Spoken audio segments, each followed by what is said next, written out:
이제 하나님 말씀 함께 보겠습니다. 오늘 우리들에게 주시는 하나님의 말씀은 시편 119편 89절에서 96절까지의 말씀입니다. 이 계시의 말씀을 제가 봉독할 때 하나님의 음성을 다 함께 들으시기를 바랍니다. 여호와여, 주의 말씀은 영원히 하늘에 굳게 섰사오며 주의 성실하심은 대대에 이르나이다.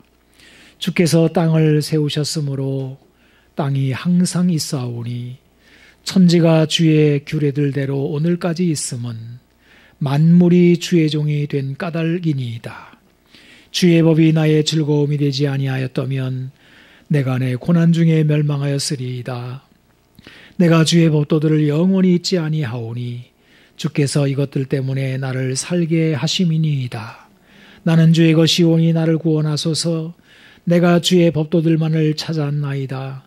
악인들이 나를 멸하려고 엿보오나 나는 주의 증거들만을 생각하겠나이다.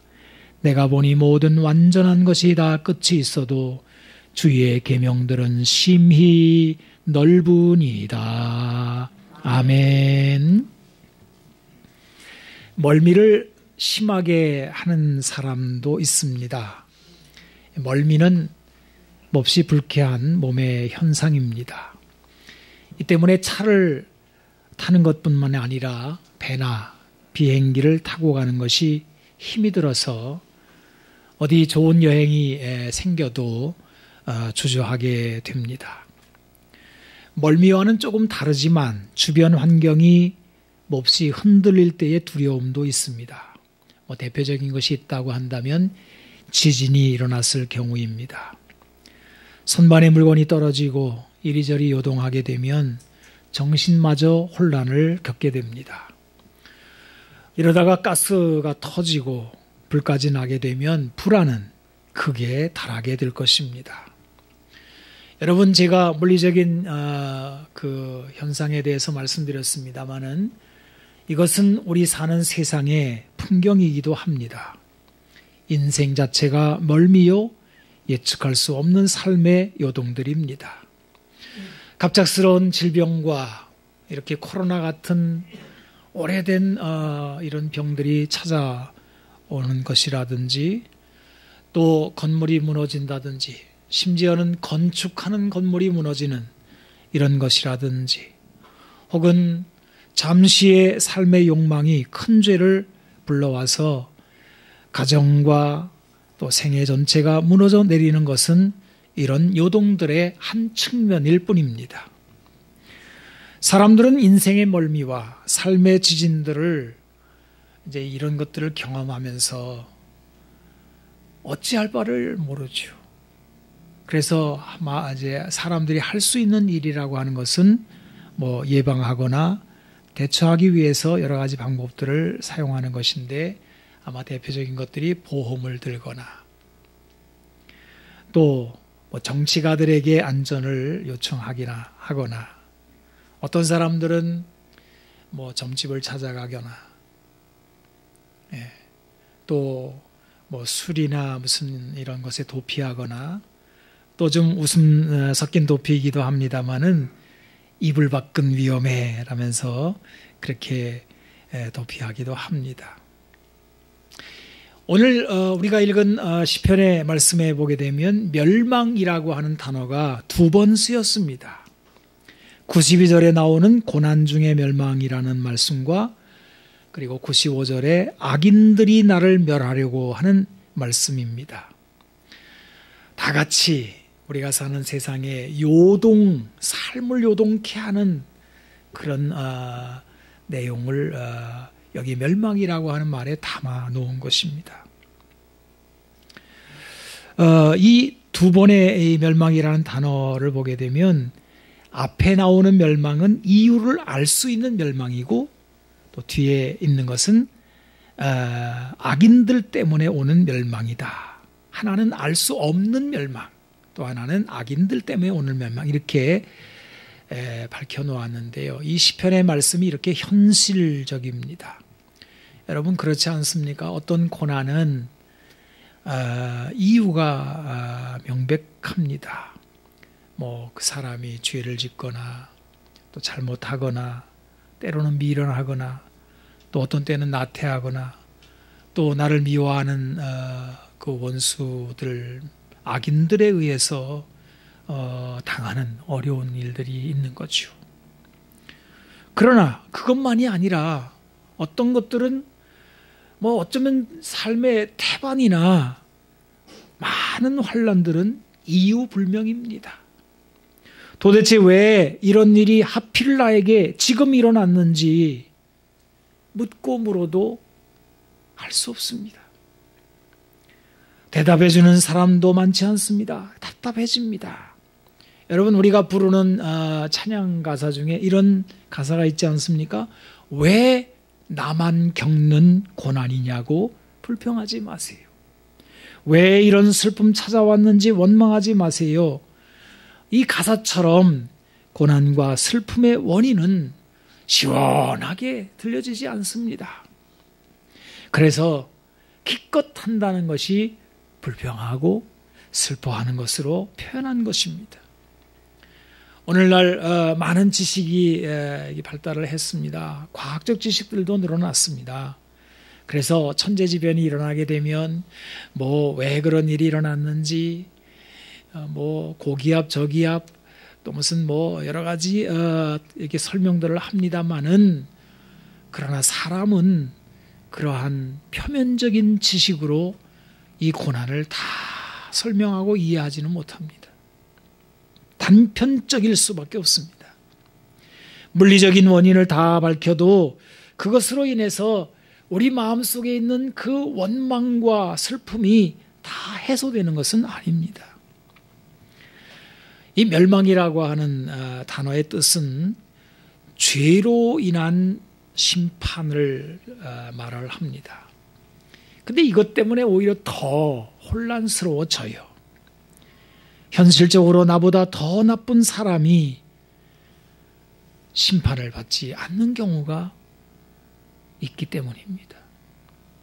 여러분, 이런 일이 있었습니다. 오래된 얘기입니다만, 옛날에 교통경찰이 도로에서 법규 위반을 적발하고 벌금을 무과하는 일이 있었는데요. 이제 주로 속도 위반들입니다. 코너길에 몰래 숨어 있다가 그 스피드건을 이렇게 들고는 이제 잡는 거죠. 한 번은 이제 어떤 사람이 고속도로에서 속도 위반으로 걸렸는데, 걸려가지고 이제 있는데 다른 차들도 쌩쌩 달리는 겁니다. 그래서 이제 이 사람이 볼멘 소리로 불평을 했답니다. 아니, 왜 나만 잡는 겁니까? 그랬더니 경찰 대답은 더 가관입니다. 낚시터에서 고기를 다 잡습니까? 그러더라고요. 당신이 운 없어 걸린 것뿐이야. 이런 대답입니다. 그래서 여러분, 우리가 교회에 오게 되면 죄인이 심판을 받습니다. 죄 지으면 벌 받습니다. 말을 듣지만은 오히려 교회에 와서 더 혼란스러운 겁니다. 아닌 경우가 너무 많거든요. 여러분, 이렇게 정말 우리는 대답 없는 세상 속에 사는 걸까요? 우리는 살다가 덧없이 흔들려버리는, 그래서 멸망하는 짐승과 다를 바 없이 살아가는 것일까요? 그런데 이 멸망이라고 하는 이 단어에는 소멸이나 또 죽음의 뜻도 있지만은, 죄를 짓고 심판받는다라고 하는 뜻도 있지만은 또 하나의 측면이 있습니다. 그거는 뭐냐면 길을 잃다, 길을 잃어버린다라는 뜻입니다. 혼돈을 말하는 거지요. 혼돈 자체가 멸망의 모습입니다. 멸망은 혼돈을 담고 있다는 말씀입니다. 그러므로 사람이 멸망을 벗어나려면 이 혼돈을 벗어나야 합니다. 잃어버린 길을 찾아야 되는 거예요.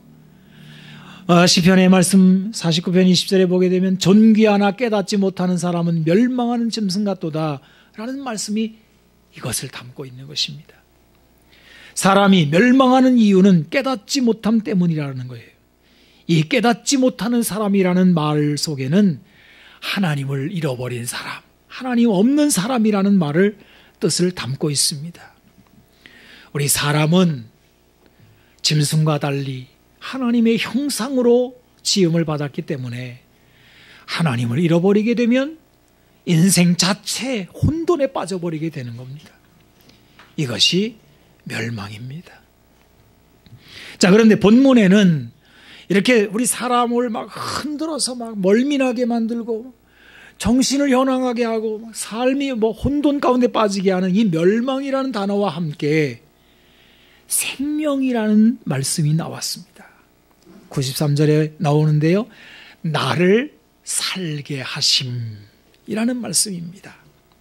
이 살게 하다라는 말은 히브리어로 히야라고 하는 단어인데 여러분 여기에서 우리가 잘 알고 있는 단어가 나왔어요. 바로 하와라는 단어입니다. 아담과 하와. 이 하와라고 하는 이름이 아담이 그의 아내를 이름 지은 이름이거든요. 생명이라는 뜻입니다. 여러분, 그런데 여러분들이 성경을 읽어보시면 참 놀라운 것은 이 하와라는 이 생명이라는 이름이 아담과 이브가 죄를 짓고 멸망의 구렁텅이에 빠진 이후에 지어진 이름이라는 뜻입니다. 이름이라는 것입니다. 이것은 우리에게 참 소망을 줍니다. 우리 역시 죄악된 인생들입니다. 허무한 인생이지요. 우리는 길을 잃었습니다. 그런데도 생명이라는 이름으로 불린 하와처럼 생명을 바라봅니다. 아담은 멸망의 길에 들어선 상황에서 어떻게 아내의 이름을 생명이라고 지을 수 있었을까요? 오늘 시편 119편의 말씀에서 그 대답을 찾아보려고 합니다. 93절에 보게 되면 이것들 때문에 나를 살게 하심이라고 선포하는데요. 이것들이 뭘까요? 바로 하나님의 말씀.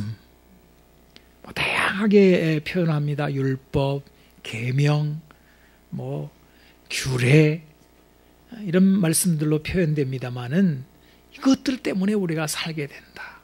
바로 하나님 말씀 때문에 혼돈과 멸망 속에서도 우리는 생명을 이야기할 수 있고 살게 된다라고 하는 것입니다. 이제 우리는 멸망에 처한 사람들이 하나님의 말씀으로 어떻게 굳게 설 수 있는지를 말씀을 통해서 살펴보려고 합니다. 그 첫 번째 대답이 무엇입니까? 오늘 시편의 기자는 하늘과 땅을 불러냅니다. 천지가 주의 규례들대로 오늘까지 있음은 만물이 주의 종이 된 까닭이니이다. 여러분, 여기 천지가 오늘까지 있다라고 말씀하셨는데요. 이 짧은 말 속에 많은 것이 담겨져 있습니다. 숱한 세월 속에 세상이 요동칩니다. 여러분, 시편 46편의 표현을 빌자면 이 숱한 세월 속에 산이 흔들리고 바닷물이 솟구치고 땅이 변해요.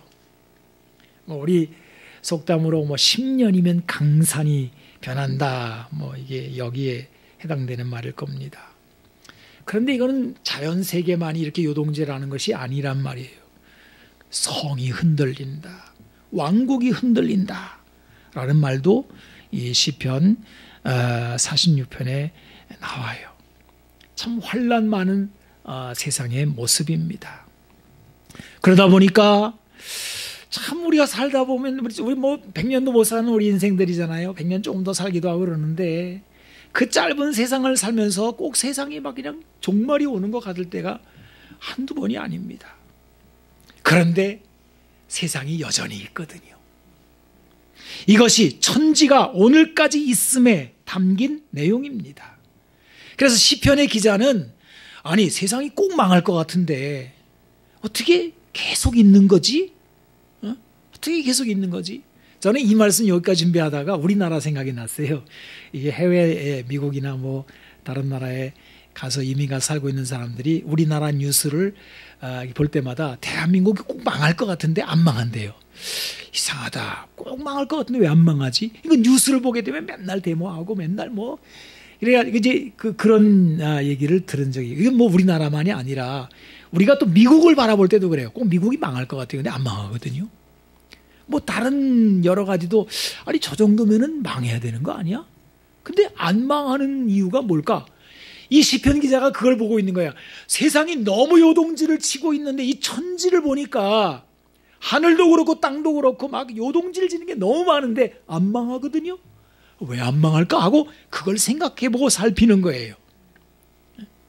왜 세상이 망하지 않을까? 이렇게 죄 많고 요동치는 세상이 어찌하여 여전히 서 있을까? 하고 살핍니다. 그리고 그 이유를 이렇게 찾아내요. 뭐라고 했습니까? 천지 만물이 주의 종이 된 까닭이다 라고 말을 합니다. 눈에 보이는 천지 만물이 전부가 아닙니다. 이들은 하나의 종에 불과하다는 거예요. 이것들 위에 주인이 계신다는 거예요. 이 주인이 천지 만물을 세우고 있습니다. 본문에 세운다라는 말씀이 2번 쓰이는데요. 이것은 멸망이라는 단어에 이 단어가 2번 쓰인 것과 이게 대척점을 이제 갖고 있는 겁니다. 멸망할 수밖에 없는 세상이지만 하나님은 만물을 붙들어 세우신다. 그래서 90절에 보게 되면 이렇게 나옵니다. 주께서 땅을 세우셨으므로 땅이 항상 있다라고 말하는 것입니다. 여러분, 이 일에 대하여 하나님은 성실하십니다. 하나님이 하신 말씀이 영원하시다라고 하십니다. 이것 때문에 세상이 굳게 서는 것이라고 선포하는 것입니다. 데살로니가 전서 후서네요. 2장을 가보게 되면 2절에 이제 제가 읽어보겠는데 이런 말씀이 나옵니다. 영으로나 또는 말로나 또는 우리에게서 받았다 하는 편지로나 주의 날이 이르렀다고 해서 쉽게 마음이 흔들리거나 두려워하거나 하지 말아야 한다는 것이라. 누가 어떻게 하여도 너희가 미혹되지 말라. 자, 여기까지만 읽겠습니다. 자, 이게 이제 지금부터 2000년 전 초대교회 때의 상황인데요. 그때 막 사회적으로 막 혼란이 막 큰 혼란들이 이제 있었던 거죠. 그래서 세상이 이제 종말이 이르렀다. 세상이 끝날 것 같아. 이제 이런 두려움이 막 번져 나갔습니다. 어떤 것일까? 사도행전에 이제 엿볼 수 있는 것들이 나오는데요. 그 중에 하나가 로마 제국의 대박해입니다. 여러분 아시다시피 네로 황제나 그 외에 좀 아주 악한 황제들이 좀 말도 안 되는 막 핍박을 했거든요. 엄청 사람을 죽였습니다. 그것도 죽이는 것도 그냥 사자밥을 막 하고 사람을 기름 바르고 막 불 지르고 막 이렇게 했거든요. 그러니까 이제 세상 끝이 온 것 같아. 막 이렇게 생각이 됐던 거예요. 또 그다음에 이제 글라우디오 황제 때에 큰 흉년이 전국적으로 있었습니다. 이 흉년이들 먹을 것이 없으니까 막 기근이 먼저 나니까 굶어 죽는 사람이 막 태반이고 막 이렇게 된 거예요. 그래서 사람들의 마음이 막 흉흉해지는 거죠. 이외에도 1세기에 사람들의 마음을 뒤흔든 환란들이 지진이라든지 사건들이 이제 많았습니다. 사람들이 두려워합니다. 심지어는 예배당에 모인 교인들의 마음도 이렇게 흔들리는 겁니다. 여러분, 이럴 때 제일 이렇게 사회적으로 꼭 일어나는 현상이 뭔지 아십니까? 사기꾼들이 나오는 거예요. 그게 누구냐면 이단들입니다. 거짓 선지자들이 나와서 이제 우리한테 와야 된다, 엉뚱한 소리를 하는 겁니다. 자, 이렇게 이제 이단들이 막 횡행하고 하는데 사도 바울은 이 데살로니가서에서 이렇게 말하는 거예요. 요동하지 말아라. 사도 바울은 요동하지 않습니다. 왜냐하면 그는 하나님의 말씀에 굳게 서 있었기 때문입니다. 아무리 세상이 요동을 치고 천지가 흔들려도 물질 세계 그 자체는 결정권이 없다는 것을 말씀을 통해서 사도 바울은 잘 알고 있는 거예요. 하나님이 주인이십니다. 물질이 주인이 아니에요. 하나님이 붙들고 계십니다. 하나님은 천지를 창조하실 때 그의 말씀을 통해서 세상을 세우셨습니다. 그리고 그의 하나님의 말씀은 신실합니다. 왜? 하나님이 신실하시기 때문입니다. 하나님의 성실하심, 이거를 히브리어로 에뮤나라고 하는데, 여러분 이 에뮤나라고 하는 단어에서 나온 단어가 아멘입니다. 이 아멘이 이게 만국 공통 아닙니까? 여러분들이 아멘을 많이 하시는데 그 아멘이라는 말의 뜻이 뭐냐 하면 진실, 견고함, 확고부동을 말하는 거예요. 시편의 기자나 사도 바울이 여기에 뿌리를 내렸기 때문에 그렇게 세상에 요동질을 해도 흔들리지를 않는 거예요. 사랑하는 성도 여러분, 사람이 흔들리는 이유가 있다면 세상이 흔들리기 때문이 아닙니다. 하나님의 성실하심을 모르기 때문입니다. 이 성실하심을 우리는 어디서 발견할 수 있습니까? 하나님의 말씀에서 발견할 수 있습니다. 거기에 하나님의 성실하심을 담아 놓았어요. 그래서 이 말씀에 대한 확신이 없으면 사람의 길은 덧없고 흔들리게 됩니다. 그러나 보이는 만물 너머에 있는 하나님의 신실하신 말씀을 붙들게 되면 사람은 요동하지 않습니다. 죽을 것 같은 일이 켜켜이 쌓여도 살아갈 수가 있는 거예요. 자, 그 다음에 오늘 시편 기자가 두 번째 왜 흔들리지 않느냐 하는 것을 그는 즐거움에서 이제 이야기를 합니다. 여러분 92절을 한번 다시 보겠습니다. 주의 법이 나의 즐거움이 되지 아니하였다면 내가 내 고난 중에 멸망하였으리이다. 하나님의 말씀이 나의 즐거움이라 하는 말씀이 이 시편 119편에 이 시편 119편이 길잖아요. 괜히 긴데 거기에 여기저기 5번이나 흩어져 나와 있습니다. 이것은 어떤 대상 때문에 기뻐하는 것을 말하는 것인데요. 이를테면 에브라임은 나의 사랑하는 아들, 기뻐하는 자식이 아니냐. 이제 하나님 말씀하셨는데요. 자식을 볼 때 그 자식이라고 하는 대상이 무조건적인 기쁨을 주는 것을 이제 나타낼 때 이제 즐거움이라는 단어가 이제 그때 쓰이게 되는 거죠. 여러분, 이 자식이라는 대상에 대한 기쁨이 우리 삶에 다 있었습니다. 손주가 태어나게 되면 얼마나 기쁜지 몰라요. 그냥 좋습니다. 생각만 해도 그냥 그 조그만 얼굴에 그냥 담겨져 있는 그게 얼마나 삶을 기쁘게 하는지 몰라요. 그런데 시편의 기자는 주의 말씀이 이렇게 나의 삶에 기쁨을 즐거움을 주었다는 거예요. 그리고 이 즐거움 때문에 고난을 견뎌냈다는 고백입니다. 주의 법이 나의 즐거움이 되지 아니하였다면 내가 내 고난 중에 멸망하였으리이다. 여러분, 오늘날 이 우울증이 굉장히 문제거든요. 우울증이 얼마나 많은 퍼센테이지로 현대인들을 괴롭히는지 몰라요. 우울증은 약이 없다는 말도 있습니다. 교인들도 우울증에 많이 걸려요. 그런데 이 우울증이라고 하는 감정에 대한 부분이거든요. 감성적인 부분이거든요. 그 사람이 먹을 게 없는 것도 아니에요. 집안에 내놓으라 하는 게 없는 것도 아닙니다. 번듯한 집도 있고 자식들도 잘 돼 있고 그래요. 근데 우울한 거예요. 그냥 그 우울한 것 때문에 눌려가지고요 막 죽겠다는 거예요. 감정의 문제입니다. 감성의 문제. 이 감성은 이성과는 별개입니다. 머리로 아무리 지식을 쌓고 알아도 이 마음은 흔들릴 수 있어요. 하나님의 말씀에 대한 태도도 그렇잖아요. 여러분, 성경을 많이 알고 있다고 해서 그 사람이 안 흔들리는 게 아니에요. 우리나라 사람들은 이 감정이 얼마나 크게 이게 차지하고 있는지 몰라요. 그래서 다른 나라도 이런 속담이 있는지 몰라도요. 저는 우리나라 속담 가운데 제일 이해가 안 되는 속담. 기분 나쁘면 천당도 안 간대요. 이게 말입니까? 방구입니까? 아니, 그러면, 죄송합니다. 그 기분이라는 게 뭔데, 그 기분이 나의 삶을 전부 다 주장하는 거예요. 아마 모르겠어요. 오늘도 기분 나빠가지고 설교 안 들으시는 분이 혹시 계신지는 모르겠어요. 이게 그런 분이 있을 수 있거든요. 뭐 때문에 기분 나쁜지, 심지어는 목사님의 헤어스타일이 마음에 안 들어서 기분 나쁘다 이런 사람도 있을 수 있어요. 넥타이가 죄송합니다. 오늘 넥타이가 마음에 드신다는 분이 한 분 계셨습니다. 어쨌든 간에 여러분, 내 눈에 기분 나빠 그러면은 만사가 다 아무리 머릿속에 아무리 많은 지식을 담고 있어도요, 하나님이 신실하시고 천지를 주관하시고 뭐 말하면 뭐해요. 기분 나쁜 거로 다 무너지는데요. 여러분, 감정이 그리 크다는 반증입니다.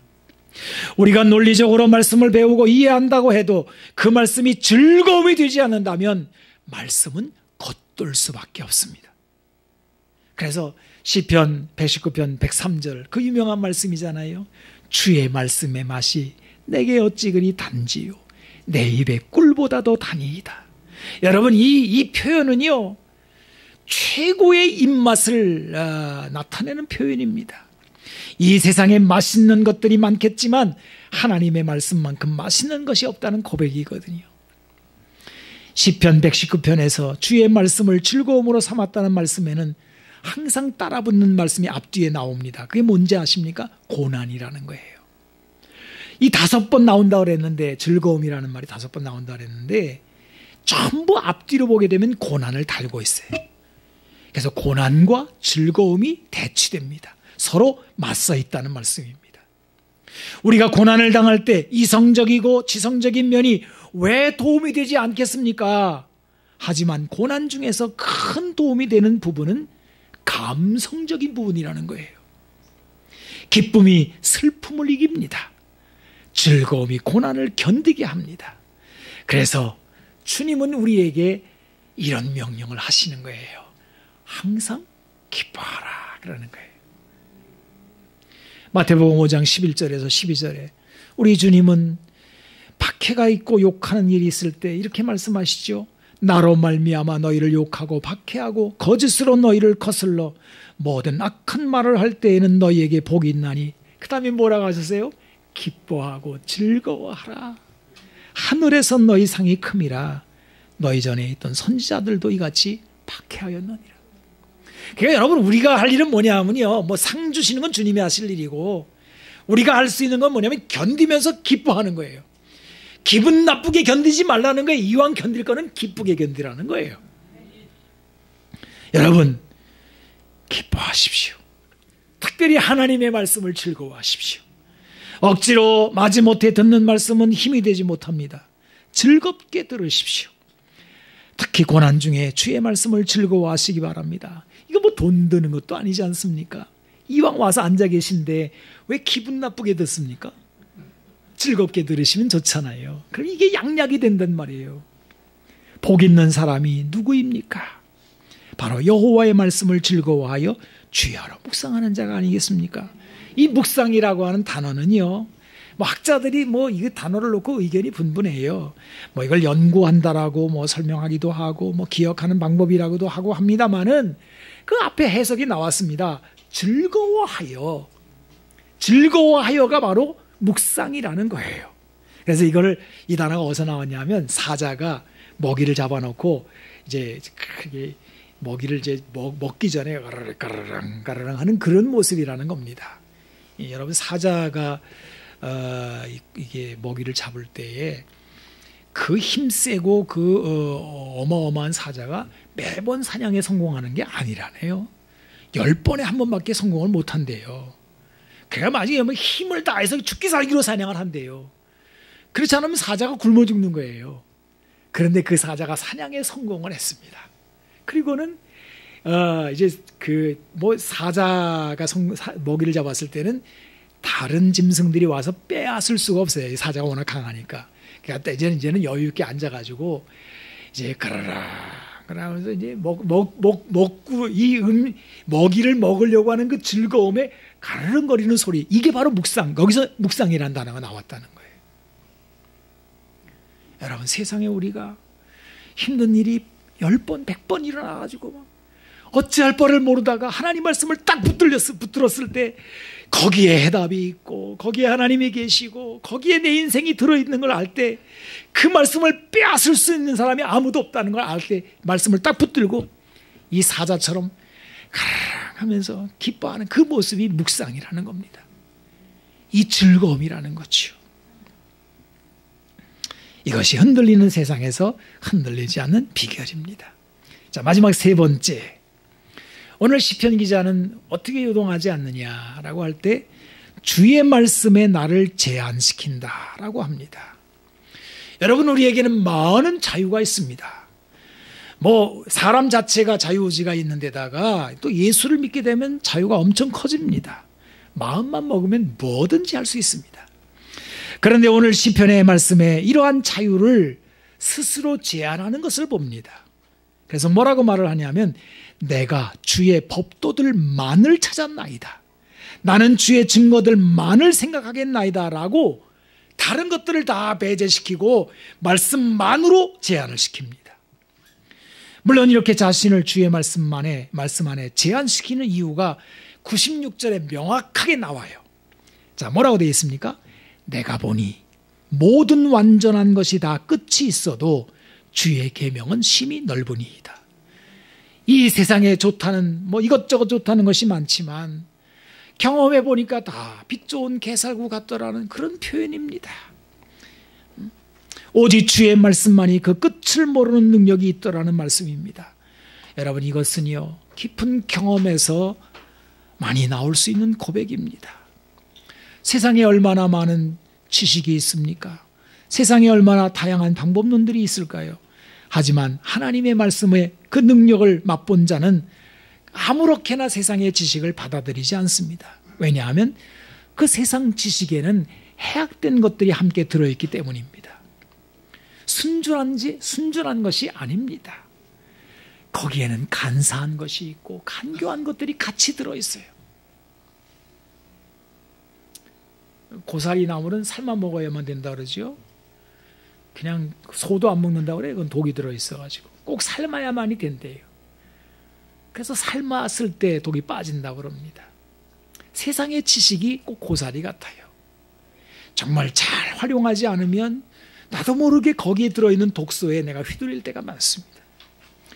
참 간사하고 간교한 내용들이 많아요. 삼국지 같은 책에 이런 것들이 많죠. 얼마나 재미있습니까? 얼마나 술수가 많습니까? 그것들이 넘치지만은 그것들이 우리 영혼을 순수하게 만들지 못해요.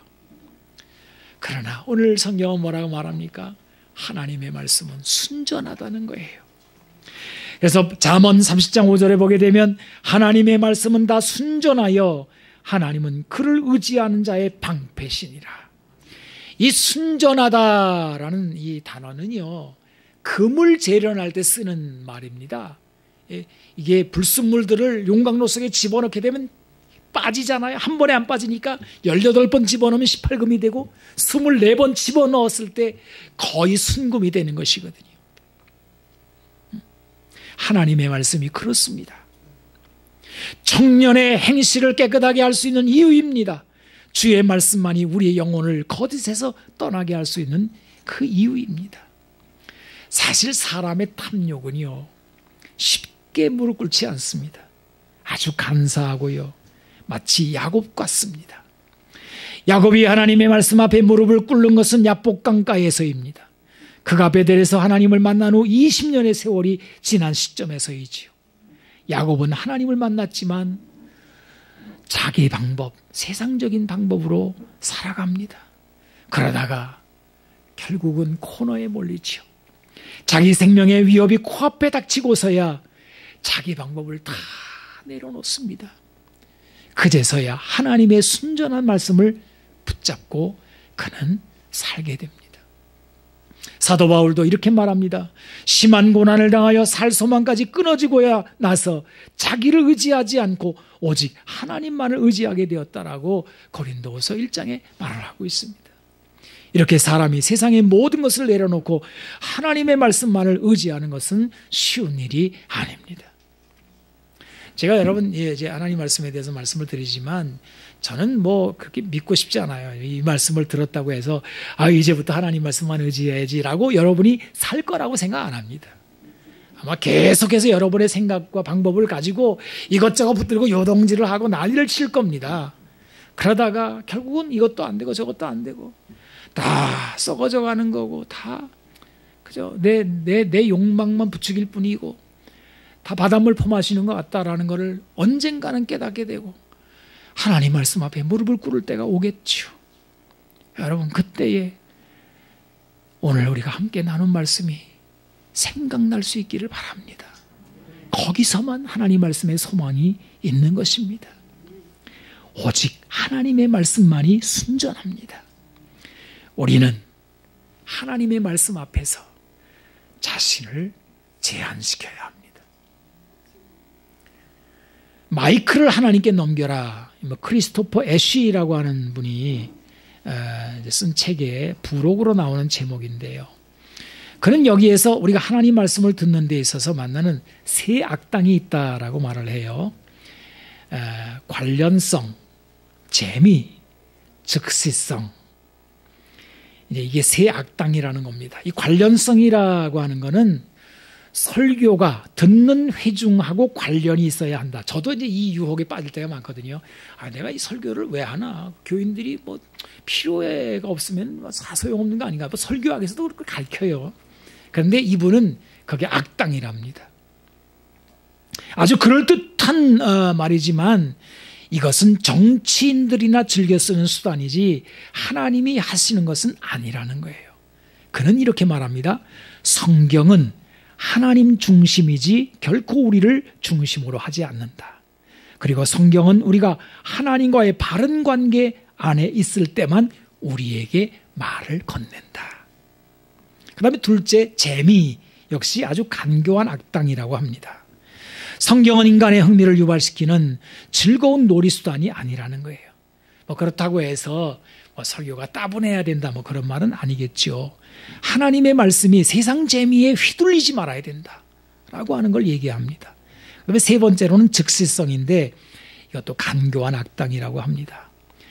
이건 이런 거예요. 오늘 설교를 들으니까 딱 내 얘기네. 어떻게 아시고 나에게 딱 어떻게 그냥 쪽집게처럼 그냥 말씀하셨지. 이렇게 해야 된다는 거예요. 근데 이것도 사실은 우리가 주의해야 된다라고 말을 합니다.